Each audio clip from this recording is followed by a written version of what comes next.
hour. Let's bring this meeting to order. I'll ring the bell. So welcome everyone. At this time, I'd like to lead you all in the Pledge of Allegiance. Please place your right hand over your heart and repeat after me. I pledge allegiance to the flag of the United States of America and to the republic for which it stands, one nation, under God, indivisible, with liberty and justice for all. I think you all caught that. Okay.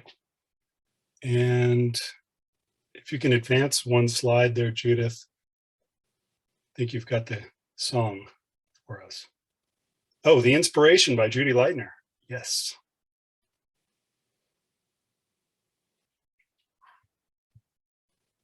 Judy, you can't do it? Got to unmute? Can't unmute.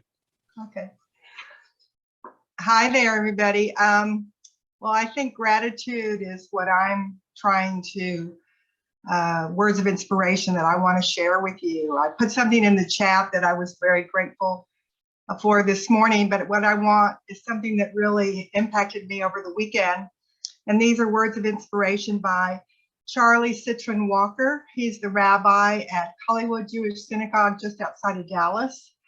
And he and 3 other hostages were able to, I guess, escape after being held for more than 12 hours by an armed gunman. I'm sure you saw the news about the hostage event. And this is what he posted on his Facebook yesterday morning or Sunday morning. I am thankful and filled with appreciation for all the vigils and prayers and love and support. All of the law enforcement and first responders who cared for us, all of the security training that helped save us. I'm grateful for my family. I'm grateful for the Congregation Beth Israel community, the Jewish community, and the human community. I am grateful that we made it out. I'm grateful to be alive.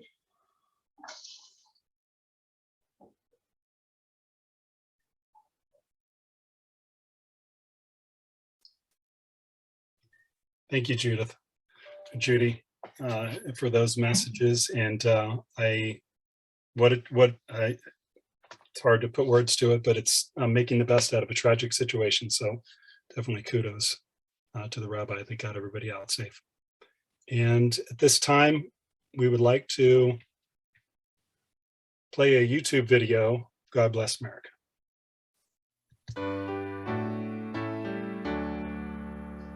My country, 'tis of the sweet land of liberty, of thee I sing. Land where my fathers died, land of the pilgrim's pride, from every mountainside, let freedom ring.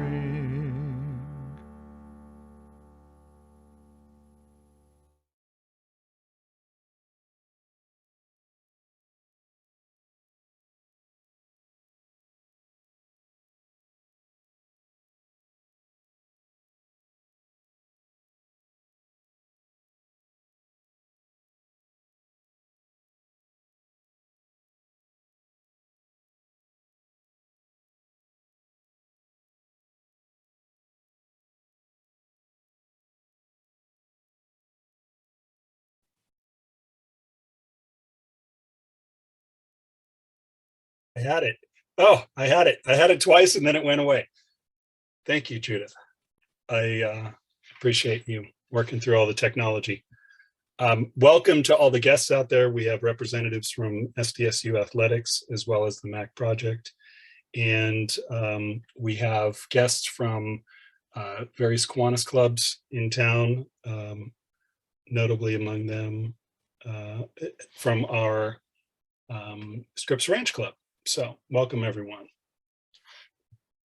who is joining us for today's program. At this time, I would like to have Justin Frisco introduce today's guest speakers from SDSU Aztec Athletics. Thanks, everybody. There we go. Assuming you can hear me okay. Yeah, it's my pleasure to have the opportunity to introduce our guests from San Diego State University Athletics. We've got Derek Grice, and Derek's a native of Mississippi. He graduated with both his bachelor's and master's degree from the University of Southern Mississippi. And after that, he spent some time in Texas at Texas State University and the University of North Texas in their respective athletic departments. He's got a wife, a daughter, and a son, and we're glad he's here. He's the Executive Associate Athletic Director for the Mission Valley Development, which now has a name to it with the naming rights, I think, going to Snapdragon. So we're glad you're here, Derek, and I'll do a brief little intro for Kurt and then turn it over to you guys. Kurt Aspie is the Executive Associate Athletic Director for Development. Kurt earned his bachelor's degree with Cal Poly San Luis Obispo and also played a little soccer over there, I think starting 4 years. And then after that stint, joined as an assistant coach. Prior to coming to San Diego State, he had somewhere it says around 21 years association with Boise State, included 5-year stint as the executive director of athletics leading up to 2020 when he came over to San Diego State. Between there, it looked like he had some stops at Carroll College in Helena, Montana. I can't imagine what the weather is like there today compared to here. But Cal State Bakersfield and Cal State San Bernardino were some stops along his way. And it sounds like he's got a wife and 2 daughters. So we're definitely honored to have you both join us today. And I appreciate a little shout out to Kurt Ciccone to help coordinate this. And I'll turn it back over.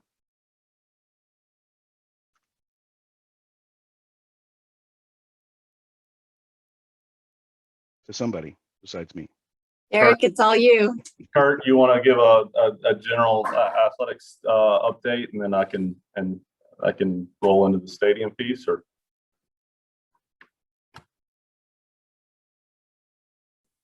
Kurt, you need to unmute yourself.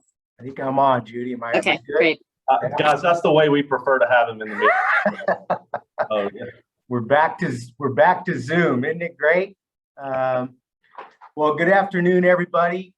Mike, I'm proud of your son. I don't know how old he is, but appreciating Led Zeppelin, it just shows you what the classics are all about. And then Jay, you wore your hat today, so we appreciate you supporting the Aztecs. But it's great to be here, everybody. Derek and I certainly wish we could meet you in person. I know that you gave a little overview about our backgrounds, and so I won't spend too much time on that, but I just wanted to say thanks first off to you all for what you do for the San Diego community. I've been involved in Kiwanis a little bit back in Boise, not a lot of time to do that, but I certainly understand that the work that you do for our communities, and it's great to have people from other Kiwanises around the San Diego area. So just appreciate you taking the time and listening to us tell you a little bit about what's going on at San Diego State. You know, my background has been in college athletics for about 40 years. I'm pretty proud to say I was a student athlete, a coach, and an administrator. So I feel like I can walk in the shoes of many that I work with, which is exciting for me. I spent about 15 years in the CSU and then about 22 years at Boise State. And I've been in San Diego just going on month 3 now. So very, very new, at least to Southern California, not to California in general, but JD Wicker, the AD, and I, we go way back. We kind of grew up in the business, and that's sort of how this marriage happened with me and my wife moving to San Diego just a short while ago. But it's been great to be here. The people in San Diego have been unbelievable, and then the people that I work with here in the department are just incredible folks that really care about what we're trying to do here and making a difference in the lives of these young people, which I've been invested in for 3/4 of my life. So it's just great to be a part of the Aztec family, and I'm excited about what's going on here. Maybe just a little brief overview of the fall, what we've experienced. I kind of feel like we've gone back in time here, you know, to 2 years ago, last March, when this whole COVID thing started, and it seems to be creeping up on us again. We spend a lot of our time once again here in athletics just trying to make sure that We're surrounding our student athletes with people that care about their safety and their health and their well-being. And, you know, in conjunction with all of the people that come and support our programs, I'm sure you can imagine it's a daily process. We're just trying to keep everybody healthy, and to be honest with you, just trying to get games played, whether we have fans in the stands or few in the stands or policies for people to be in the stands. But the goal at the end of the day is just to make sure that these student athletes are doing what they have to do in the classroom, and then, you know, competing as best they can, whether it's on the court or the field or the pool or whatever it may be. So that's been quite a challenge for our staff and our coaches, but for the most part, I think we've done a great job with the circumstances that we have in front of us right now. Our fall sports were tremendous. Everybody did a great job in staying healthy and competing at a high level. I'm sure all of you know, but football winning 12 games, that's the most games we've ever won in the history of the school, capped off with a huge bowl win. And then we just found out last week that we finished in the top 25 in the AP rankings, which is tremendous for our football program. And, you know, what a great kickstart moving into Snapdragon Stadium next year, which Derek is going to share some things with you on the stadium's progress and where we are there. But a great year for football. Our men's soccer team, Coach Ryan Hopkins is in his second year, came to us from Virginia. Ended up winning 8 games, but cracked the top 25, reached as high as number 15. And right now we're being told that he has the #1 recruiting class in the country right now, which is definitely a great thing for him and his staff and all the work that they've put in to reaching that point. So we're expecting big things from them next year. And then obviously our winter sports have kicked off. Men's and women's basketball are off to a great start. We have a huge game on Saturday against Boise State. And for those of you that are wondering, I will be in black and red. I will not be in blue and orange.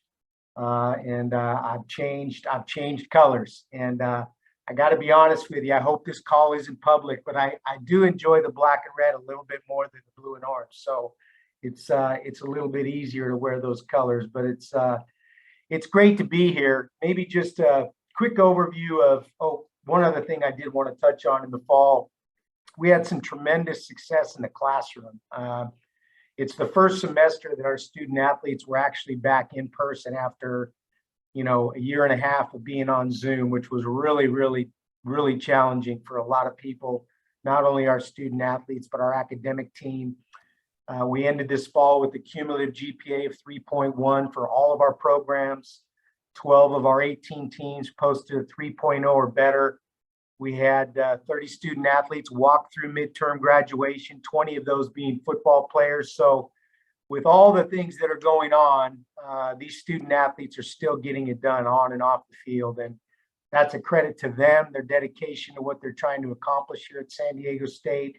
And certainly a tip of the hat to our coaches and our academic team for the tremendous jobs that they are all doing.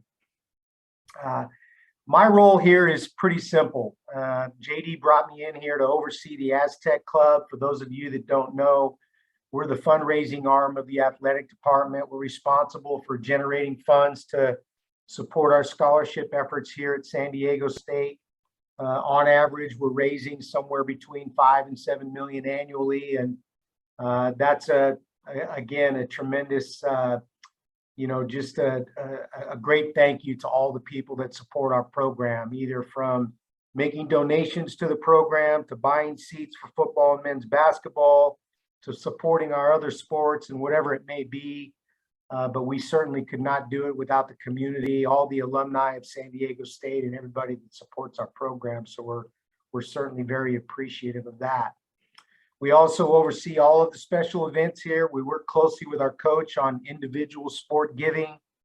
And then we work very, very closely with Derek and his team in terms of selling seats to the new stadium, all the philanthropic giving. And, we've got our hands full. We want to continue to raise the bar here. You all know about fundraising because you certainly do a lot of that for the Kiwanis Club and the community of San Diego. And it can be tough at times. It's been a challenge being in the fundraising business over the last 2 years and trying to do it over a Zoom call. I don't know about you, but I really enjoy the face-to-face visit.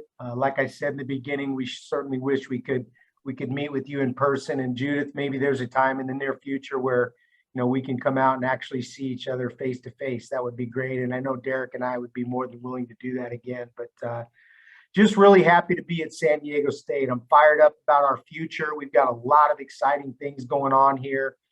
Our teams, I think, are getting better year in and year out. And we have big hopes and dreams for the future. And that certainly starts with the opening of our new football stadium. And again, just appreciate you having me today. It's great to see everybody. And we might answer some questions when Derek's done. So maybe save your questions for either one of us if you have them. But I'm going to turn them over to Derek. He's our Executive Associate AD for the Mission Valley Development Project. And he's been here going on, I think, almost 3 years and just been working his tail off to put together a program that I think you're all going to be excited for. So I'll turn it over to Derek.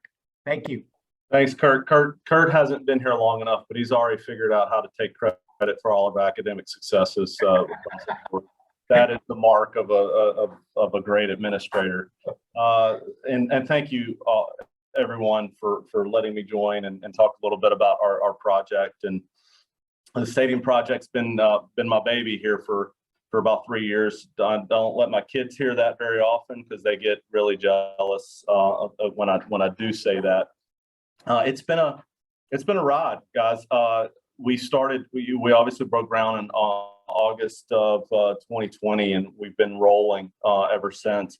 I just got, and this is hot off the presses. I literally just got this email, and I wanted to share some stats that came across from our contractors, and we were talking about. I thought it's pretty astonishing, and what Mission Valley does for San Diego and what it's doing for our community.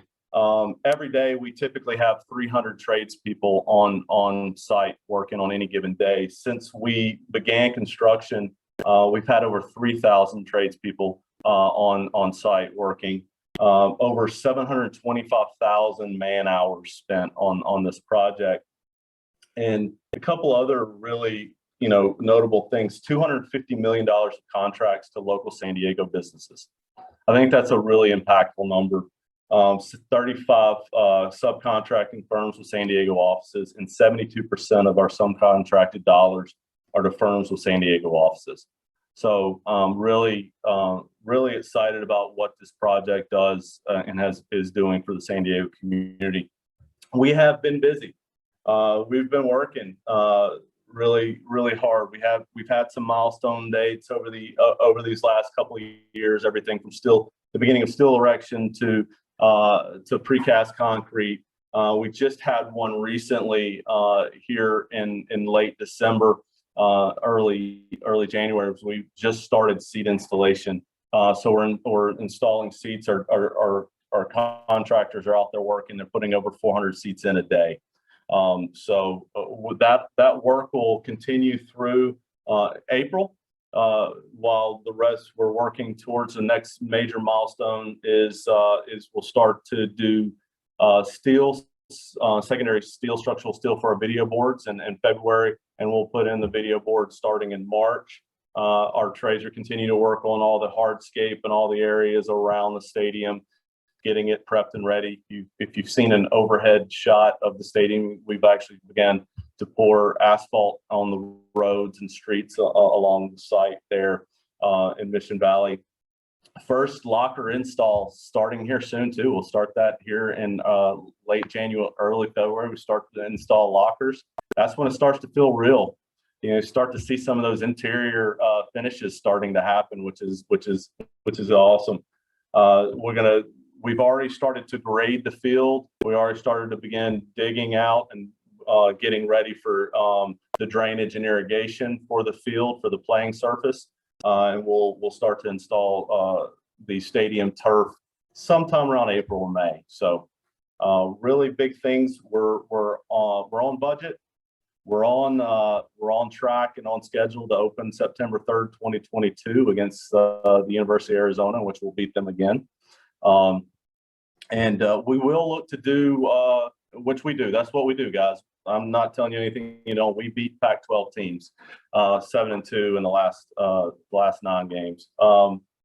We will look to do a soft opening sometime in late August to really kind of put some stresses on our concessions, put some stresses on the gates, and really fire up some of our equipment and really get used to what the stadium's going to be. One of the great things about when I came here and JD's allowed me to do is not only do I oversee the design and the construction of the stadium process, but I'm also overseeing the operational planning of it, also the revenue generation side of it. As you all alluded to, we just in mid-November, we've announced, starting from November, we've announced 2 of our major partners in the stadium. The first one in November was Saquon, in which Saquon is going to name the Piers, which is probably our most iconic seating location in the bowl.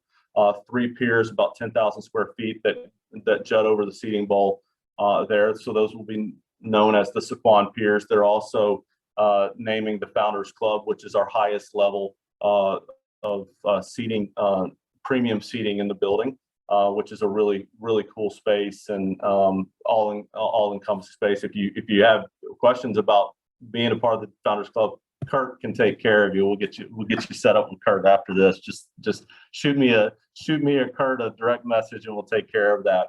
But then in December, early December, one of the biggest ones was Snapdragon Stadium, the announcement of Snapdragon.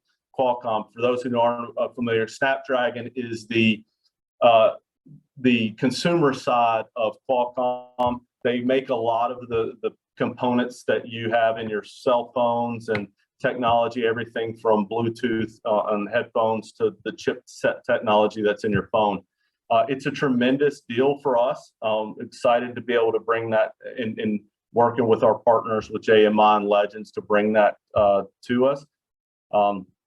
That is just the first start of a bigger relationship with Snapdragon and Qualcomm. Qualcomm really interested in being a part of our innovation district and bringing some of their smart campus technologies and working with our campus there. So this is a deal with Snapdragon and Qualcomm that I think is going to be a much further reaching for the entire campus. We should have a couple of new founding partnerships and sponsorship agreements announced here over the next coming weeks. Really excited about some of the things we have lined up. Just need to get a few I's dotted and T's crossed and some signatures on pages, and then we'll make those announcements. The other piece is, some of you may or may not know, we've hired a company called Spectra Venue Management to run the building for us. They'll oversee the day-to-day operations, but also booking it. We have a director of operations, a general manager, and a director of booking on site already. Been fortunate to be a part of some of these deals we've already negotiated, and we just recently announced the NWSL, the National Women's Soccer League team in San Diego, the Wave FC, will play and make Snapdragon Stadium their permanent home starting in 2022. September 2022, they're going to start at USD, and then when we're open, they're going to shift over to Snapdragon. We also made an announcement here earlier this month that the World Lacrosse Games will play the Men's World Championships here in San Diego. That will be, we'll host some games here on San Diego State's campus, but we'll host the opening and closing ceremonies plus premier games and the finals at Snapdragon Stadium. Really excited about bringing the best lacrosse players in the world to San Diego to compete in that championship. We've got a couple other deals and events that we're looking forward to announcing here in the coming weeks. Again, just got to get those I's dotted, those T's crossed, and get those ready for announcement. And then one other thing that was really cool for us, and if anybody saw this, is our hospitality partners. Back in mid-November, we announced our hospitality partners really wanted to lean in super heavy into local and local San Diego. So we partner with 8 local restaurant partners that will provide food service options in Snapdragon Stadium. Really excited about those. Crack Shack, Taco Stand, Hodad's, Best Pizza and Brew, Cali Barbecue, Gaglione Brothers, Batch and Box, awesome cookies, by the way, and Everbowl. Those are just the start. We're looking to partner with other local restaurant partners and hopefully announce a few soon. And then we're working on some of our craft beer partners and other partners that we'll be releasing. So that's kind of where we are, as a kind of a brief overview on the stadium. So any questions for Kurt?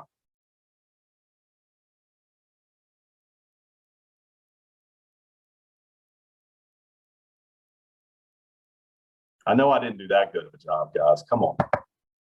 Derek, I had a quick question. I hear of all the successes that you're having. I'm a SDSU graduate, go Aztecs. What challenges, maybe you could give us a couple little things about some challenges that you maybe weren't expecting. We hear about all the successes, but it'd be nice to hear about some of the things that maybe came up that you weren't expecting that you had to overcome. Well, we start at the beginning. One of the challenges, we needed to get the PSA completed. The PSA for the purchase and sale agreement for the site took a little bit longer than we anticipated and were hoping for in our window.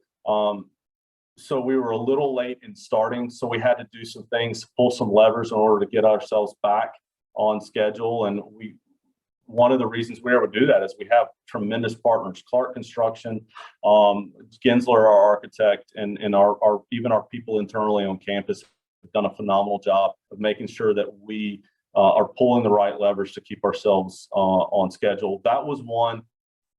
And when we started this, and we have a pool planning session is what we call it, where you go and you put things on the board and you start talking about what are the challenges, what are the things we got to look at, what are long lead items, not one of us when we first started this process ever put worldwide pandemic on the board. I think it was something that, and there's not a manual for it, right? Supply chain issues are a real thing. Labor shortage is a real thing. Getting people to be able to work are real things. We knew and we saw it right when it started. We started our planning approach. Even the issues at the docks, the choke points at the ports, we stayed in top of first. When Long Beach started to get backed up, we sent some stuff to Oakland. Then everybody else started sending stuff to Oakland and it got backed up.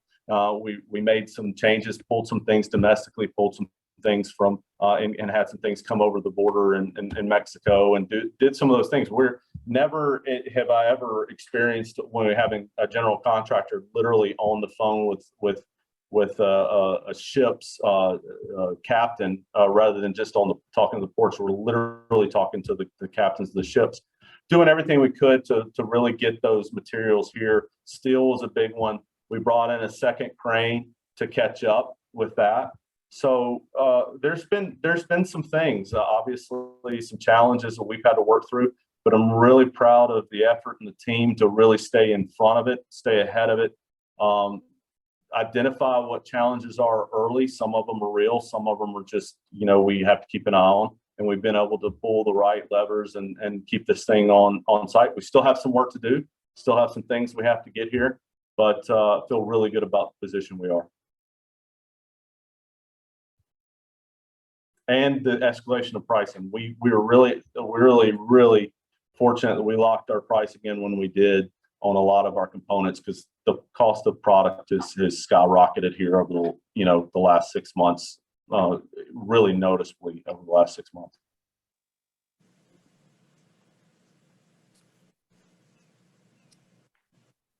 We had a chance a couple of weeks ago to have a tour of the stadium, and it's just awesome. It's so exciting. It's hard to go there and not just buy seats now, so I'll pass that on to everyone. But talk a little bit about those scoreboards. They're almost exciting now at the uncompleted stage of it, but talk about the state of the art. Talk about what they're going to evolve into. Absolutely, and that's a really good point. One of the things that we're really excited about with the video board components, we'll have two main boards. A large board in the southeastern corner and an auxiliary board in the northwestern corner. I believe the largest one is a 46 by 72. The other one is about 26 feet by 53 feet or something in that range. So large boards. We also have over 1,800 linear feet of ribbon board. And ribbon board is the fascia board. You usually see it. You've seen it at Petco. It's about 3 foot wide, and it runs the span of the facades. We'll have that everywhere. So really, that's probably the most I'm aware of in a college stadium. And as far as ribbon, we want to make sure we had them in the end zones. We had them 2 in the upper west and 1 in the upper east. We have boards at each of the 4, what I like to call red zone boards that are right there at the goal lines as well. And a lot of that allows us to bring in other events, other tenants. So instead of static signage, where allows us the flexibility of bringing in a group like the Wave FC, and they can go get their own sponsors to bring in and have places to do their content. Also allows us to kind of make the building feel like theirs for the temporary time they're in, but also while it always feels like the Aztec Stadium. So I have a couple other tricks up my sleeve from the video board standpoint around the concourse, and we'll have a marquee board on Friars. But really think that the video boards and the sound system themselves are going to be state of the art, and something that people in San Diego, at least going to Aztec games in the past, haven't had a chance to experience.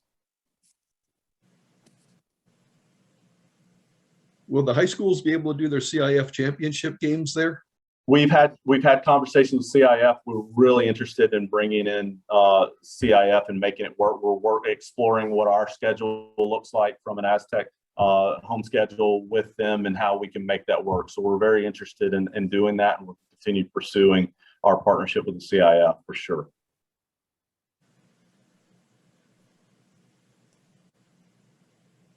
I have a question. Yes. Just kind of curious about other construction on the site, when we can anticipate that starting up. Absolutely. So right now, currently the stadium's under construction.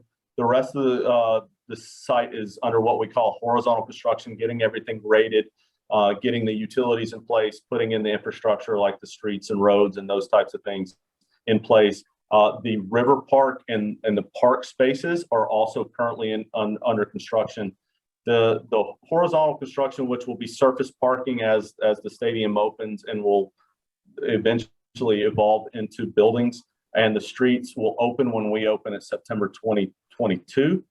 The river park and the park spaces are set to be on board sometime in 2023, somewhere around summer of 2023, right before we open the stadium. Have opening day for our second season in the stadium. And then what we're currently out for RFIQs for real estate, the development piece of the residential retail. Our hope is that you could see at least one super pad or a pad or two under construction fence starting construction sometime around 2023 for those buildings. And then the Innovation District will probably be in a similar timeline there. And so the overall build of the site is anticipated to be over 15 years.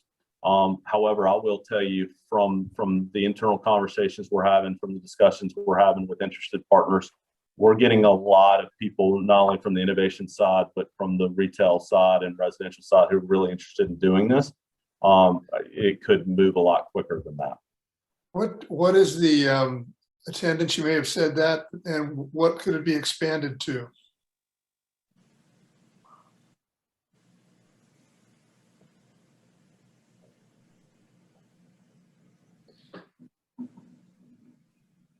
I think we might have Oh, we lost Derek, huh? him. Yeah. I Oh, asked a here he, tough he's question. coming back. He's coming back. Sorry. You scared him away, Carl. I did.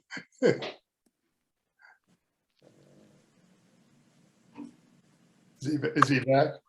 Yeah, he may not have heard your question. And just about the stadium, I think Carl was just wondering if the stadium can be expanded. How many, how much and when? What's the capacity now, and what could it be if you wanted to expand it? Sorry, my computer shut down right as it did, so I just called back on my phone really quickly as we adapt. So the stadium capacity currently is 35,000, 33,000 fixed seats, 2,000 really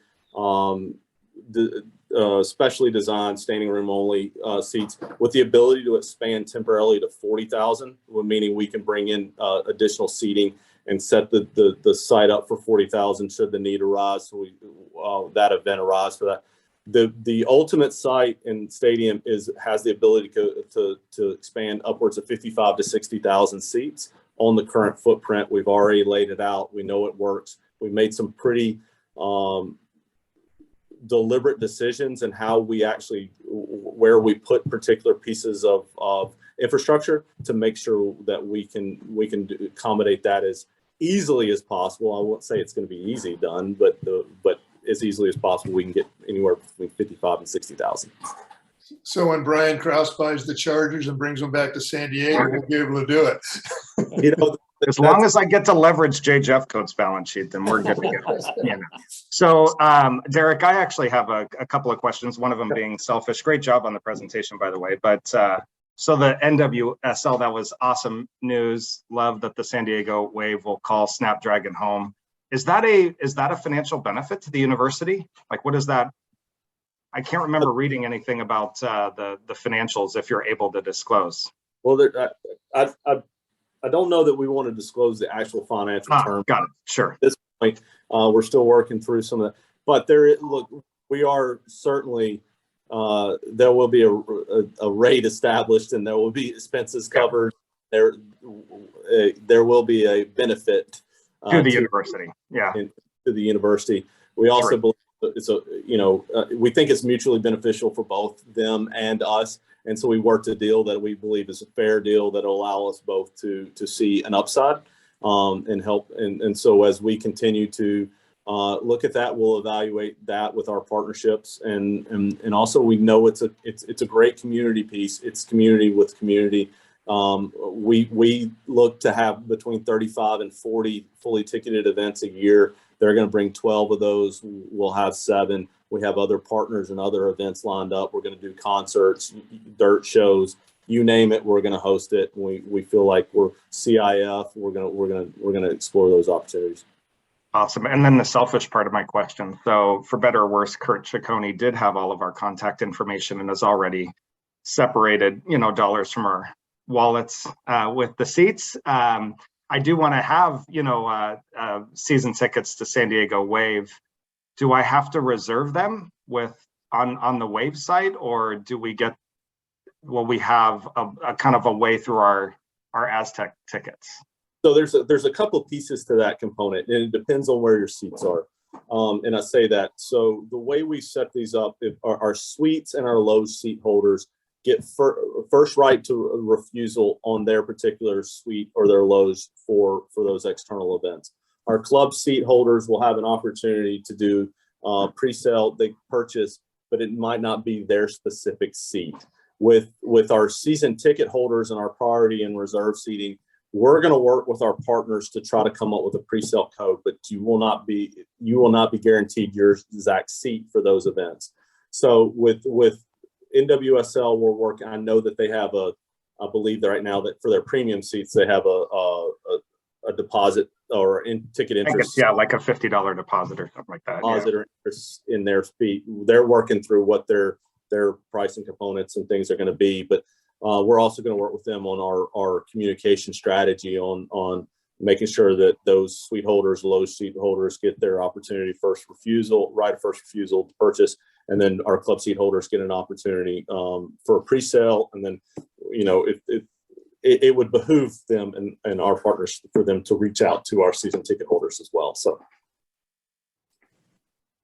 Brian, if you want that first right of refusal, join Kurt and I in Loge Box 231. There's still those 2 seats left down there in row 1, right? Oh, I was just about to write down your seats. I thought you were offering your seats to me for soccer, but okay.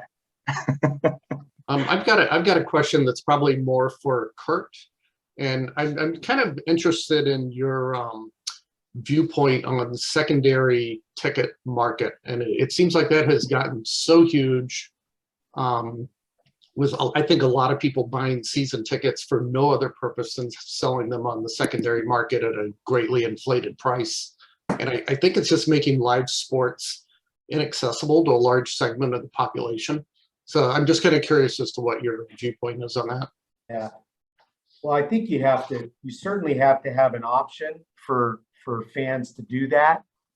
We actually we have a secondary market through Ticketmaster for San Diego State, which means that you can go on there, resell your ticket, and San Diego State athletics benefits from that as well. But as you know, there's so many different ways, to go out and sell your tickets.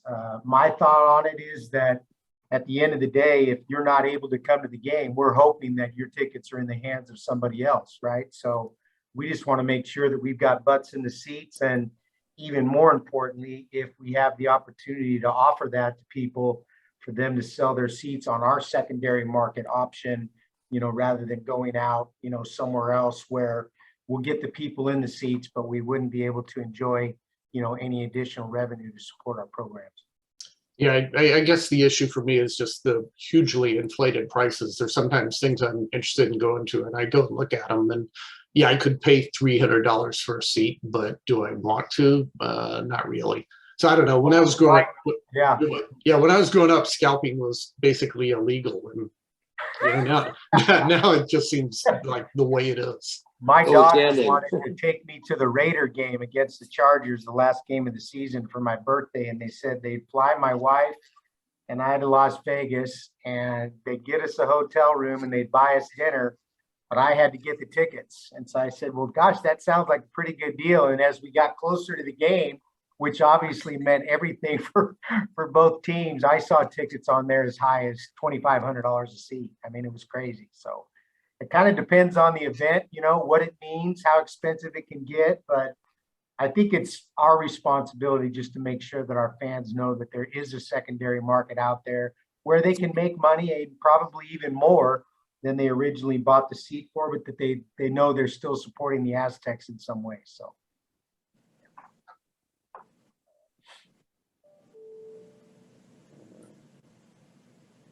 Kurt, we have to throw a couple of games against the Pac-12 to get invited to that conference. Why are they so scared of us? And what do you think about, the future of the Mountain West? I was asked that question a lot when I was at my previous stop. And what I will say is we never want to throw a game. I don't think Brady or Coach Dutch. That was a joke. That was a joke. I don't know. I guess it depends on the offer, right? It depends on what we're offering, but I don't think they're going to be game for that. I would just say this, Brian. I think it's really important for everybody to know that, our goal here at San Diego State, which was the same goal when I was in Boise, is we want to make sure that we're great at the level that we're currently at. That we're winning, that we're building facilities, that we're supplying the infrastructure needed so that when those conversations start to happen again in terms of conference, realignment or expansion or whatever it is you want to call it, that San Diego State's in that conversation. And I think that JD and the leadership here on campus, they're creating that mechanism. And the stadium with Derek and his team is just one small example, of us saying that we're here. And not only are we here, but when we are playing, Power 5 schools in the West, we're winning games, and not just in football. Like I was telling you about our soccer team, we're setting our programs up for success, not only at the level that we're at, but maybe at the level we aspire to be. But most importantly is just making sure that we don't lose track of where we're at right now, and making sure that we're great at the level that we're participating in right now. I think there's some other schools also in the Mountain West that are probably trying to do the same thing. But to be quite honest, I think San Diego State's ahead of everybody right now. And as I can tell you, someone mentioned earlier, it's a heck of a lot colder in Boise right now than it is here in San Diego. So we have the weather on our side as well, and a great community behind it. So if that opportunity comes, I can tell you that San Diego State will certainly be ready. But we enjoy competing in the Mountain West. It's a very competitive conference right now, and we're certainly not the only school that's being successful right now against bigger and better teams. And so I think we're in a really good position going forward. I'd like to get your opinion on the TV timeouts during the game. It doesn't seem such a bad thing when you're watching it on TV, but I got to tell you, the last San Diego State game I went to, I just shook my head. It just ruins the whole flow of the game. I don't know if split screen on TV to handle it is the way to do it, but I think you got to get it out of the live game. Carl, I've been watching. Derek probably has as well. We're golfers, so we watch a lot of tour events, and they've got it figured out. They show the guy teeing it off on the left side of the screen and the commercial on the right. So yep. What the heck? I don't disagree with you. I watched the playoffs this weekend, and I swear I must have seen that the commercial with the insurance company and the small frog. I must have seen it 500 times over a 2-day period. So, Well, you know, I think it's bad enough that, I mean, we went to the last game we went with the intent of thinking about maybe getting season tickets next season. And I was so bad this one game that I just said, I don't want to do that. I mean, it's just not, it just really took the fun out of it for me. I think there was one 3.5 minute, they got the little board on the sidelines. You got your 3.5 minute, and there had been a timeout before that. And then there was another, short one before that. And there was like one play in 10 minutes or something. It really was just discouraging. Well, in our new stadium, we are giving you plenty of things to do during those timeouts. So we can send you the concession stand, or we can bring it to your seat just to occupy your time. But if you're interested in tickets, we'd love to have you a part of it. Yeah, well, I guess, I'm kind of interested in the game and less interested in being entertained. I mean, I think the baseball games have gone too far too. I mean, you can't have a conversation in a baseball game because there's so much noise and so much, that it really, I get the entertainment part and what some people want, but it's, I'm there for the game. Oh, we're going to convince you. It's just a matter of time. It's just a matter of time.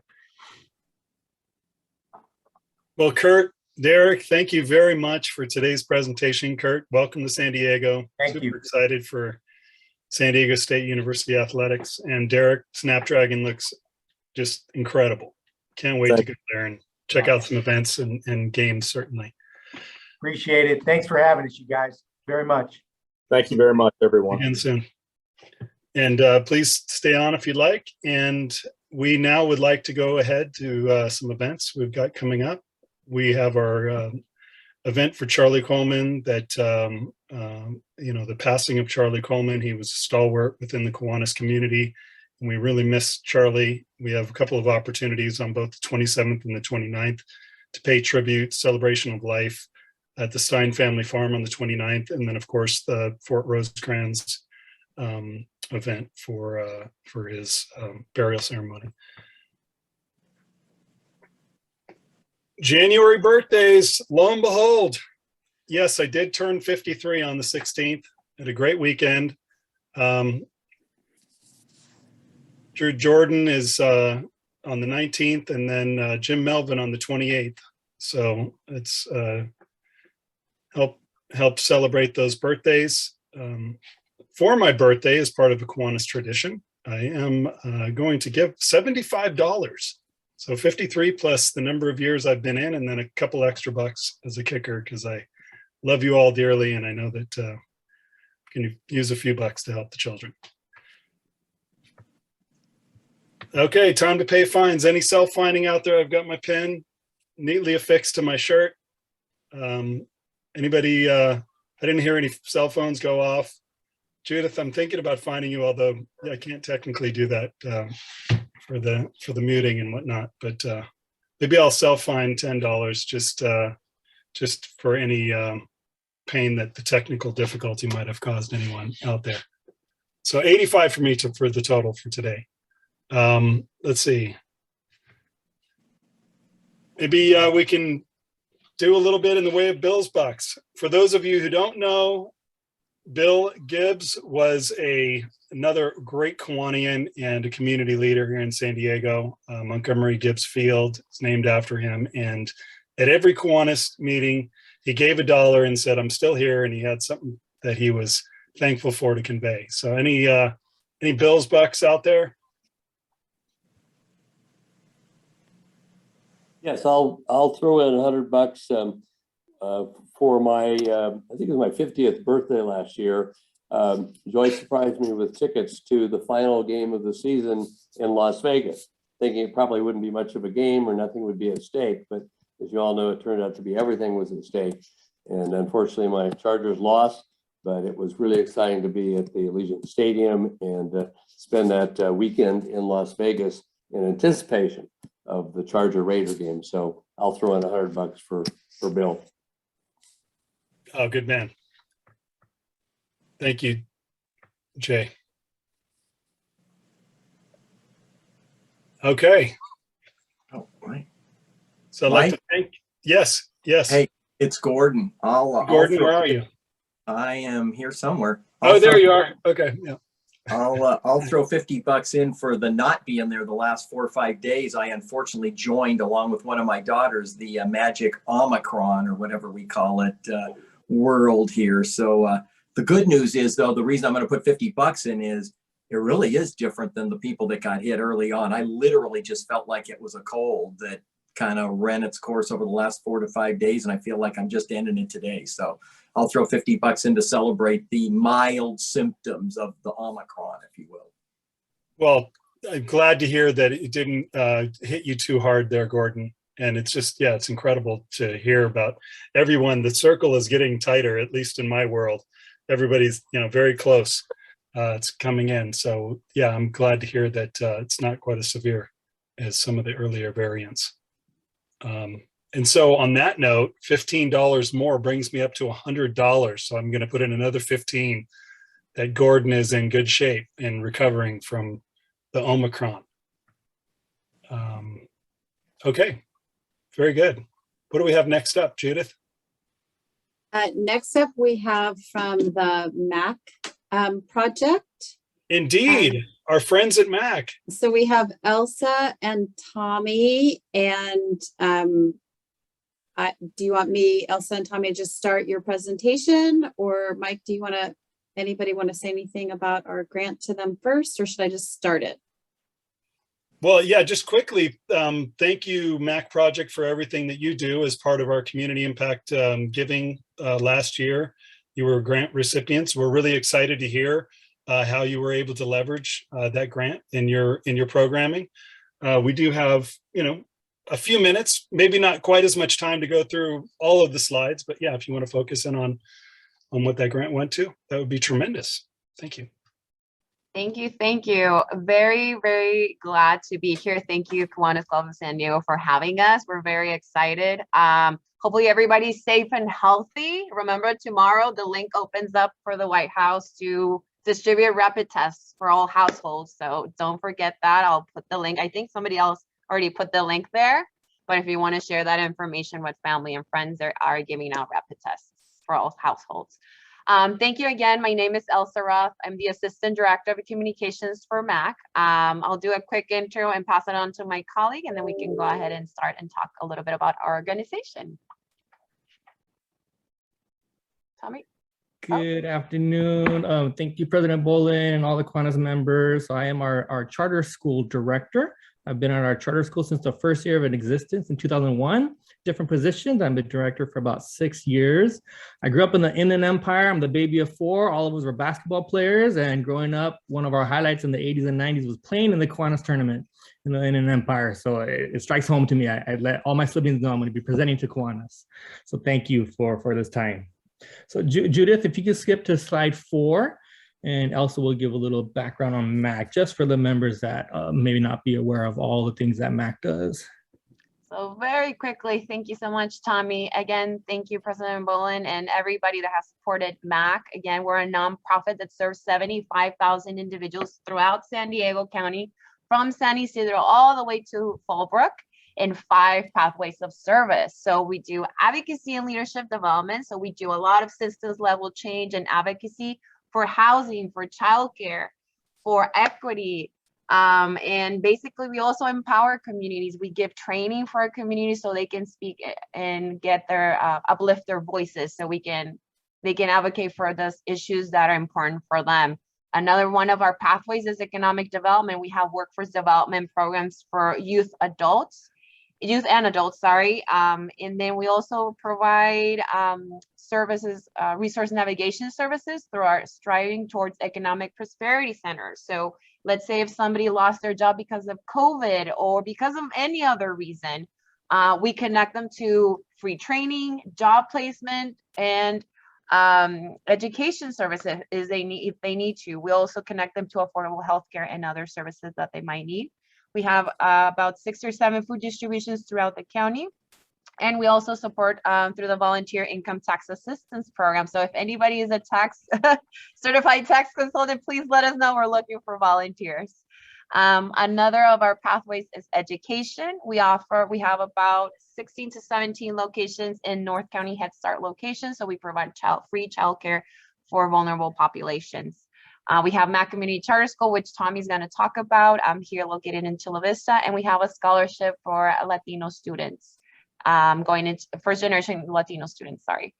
And then we have health and well-being. We provide weatherization services for low-income families. We have a recovery homes for both men and women, and non-binary individuals too, and then a driving under the influence program.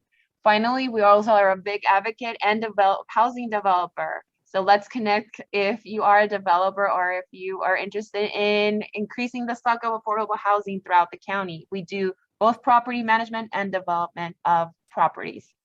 So as you can see, we support a lot of different initiatives. We are very active, again, 75,000 individuals throughout the community, from children, seniors, adults. And also we focus on those communities that need equitable access to opportunities so they can thrive. In a nutshell, very quick nutshell, that is what MAAC does, but I'll pull it now. Tommy, if you want to take it over. Yeah. Next slide shows all the work, the map of what we're doing. Just so you can kind of see what MAAC's doing all over the county. And MAAC started in 1965 in National City. Now you can see where we're at, over 500 employees. And you heard the numbers that Elsa mentioned. And Judith, if you can jump to page 9, to slide 9. So MAAC, like we mentioned, started it in the 60s. And our charter school, we decided to open in 2001. Like I mentioned, I've been there since the beginning. So the whole point is there's always students that fall through the cracks. In the traditional system in the big schools, there's students that might need extra support or a different culture and environment there for them. So in 2001, we decided to open up our charter school. And this is the demographics of our school, right? So we're over 95% Latinx, Latina students. Most of our students are still learning English. So we have a lot of newcomers to the country, or they never learned English growing up. So that's the majority of our students. And then also very low income. A lot of our students are low income and are homeless. 15% are homeless. And at any given moment, we have about 20% of our students that need to work or are suffering some type of illness or anxiety, so they have to stay home. This year, it's a little bit higher for us than the 20% as we're supporting students in the pandemic. Being an alternative school also, we actually serve students all the way to 24 years old. So we're 14 to 24 years old. So if they never finish, we still want them to come back, right? And help out the community with their diploma. So we recruit all the way to 24. If we can get the next slide, Judith. Some of the ways that we're very different is, as you heard, as being an alternative school, it's a credit recovery. So what that means is students can get about 1.5 to 2 years worth of classes done if they're with us the whole year and if they come to summer school. The way we teach them too, it's called critical pedagogy. So all that means really is they're trying to learn how to apply to the real world, what they're learning in math, science, etc. So it's project-based learning. We do a lot of cool, fun projects with the students, but the projects have to tie what they're learning into something happening in the real world. So it's more applicable for them. We practice what's called transformative justice. I travel all over the United States to teach other alternative schools how we do our very, very tough love, transformative justice, restorative justice in our school. And then for us, again, 80% of our students are in the classroom, 10% are independent studies, so they come once a week, and then 10% are in a youth build program where they're getting a certification and for a job, for a pathway, and it's blended learning, so they can come every day if they want, or just once a week. And then the next slide, Judith. Actually, slide 18.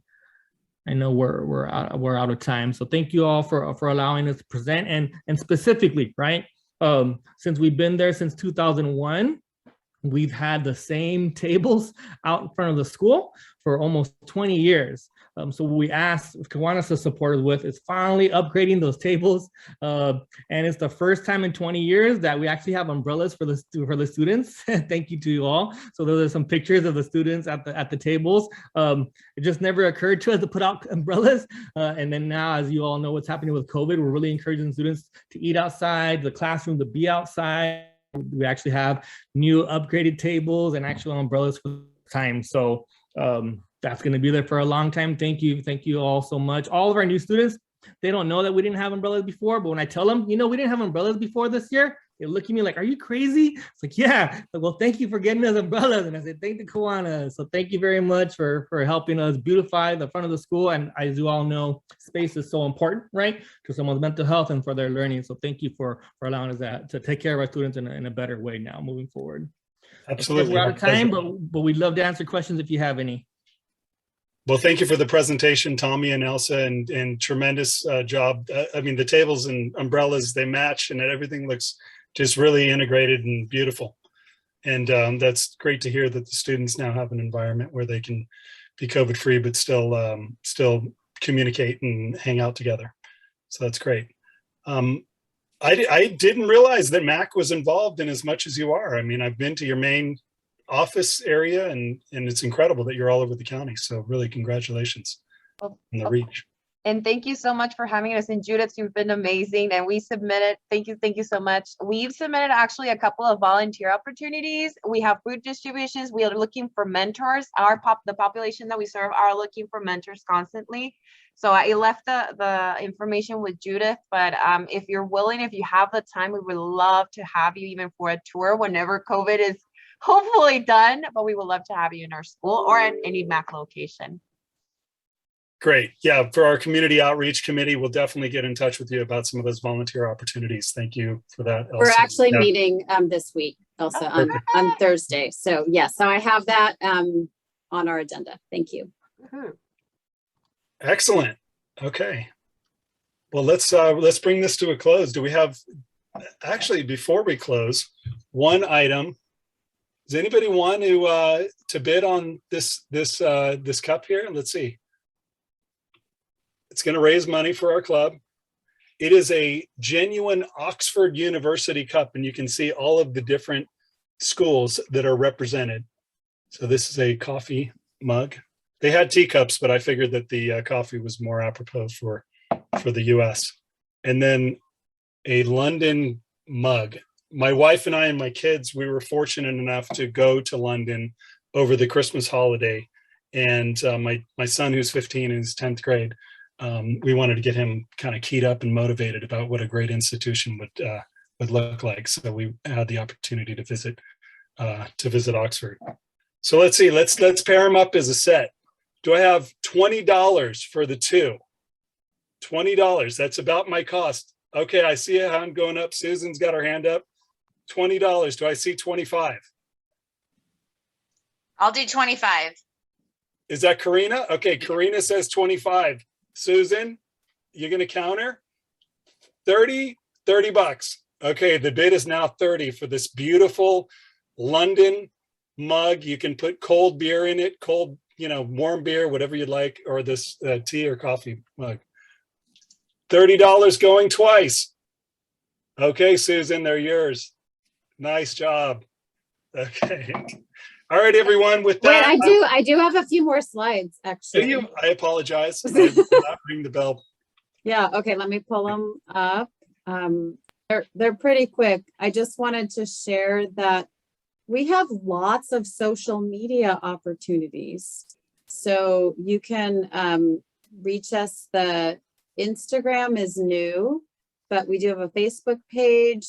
We now have an Instagram, and we have a LinkedIn group, the Kiwanis LinkedIn group. So if you do any of these things, you can also go to our website and find all these links and connect to us in all those different ways. Great. And then a recap of events if you want to go through them, Mike. I sure will. We had our holiday party on the 16th. It doesn't look like I was present. I might have been in London at that time, but it looks like a great time was had by all. The virtual trivia night on the 5th, Concord Oakland battle. How did that go, Karina? Who won? Not Doug Frost. So unfortunately, unfortunately, anytime Doug plays, he's on the losing team. So we need more good juju from our club there. Okay. He was the only representative from our club. So I actually have a fun prize for him for at least showing up.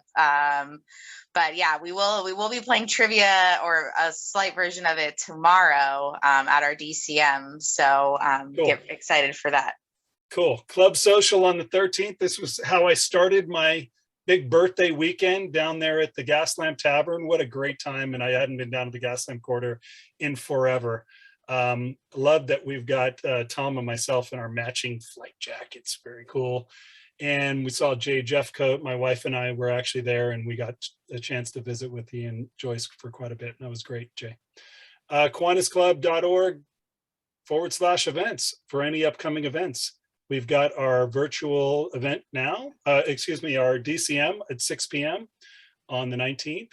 That is our Which division. is tomorrow. Yeah, and we're hosting. Woohoo! Okay. And then on the 2nd, we have another virtual trivia night. Looking forward to that. And we have our club luncheon with Partners Therapeutic Horsemanship. This is a great organization that utilizes the relationship between horse and those with suffering from disabilities. And it's just incredible how therapeutic horses can be to individuals suffering. So with that, Judith and all, great meeting. Thank you all for coming out. I'm gonna ring the bell. Have a great week. Don't look so enthused, Brian.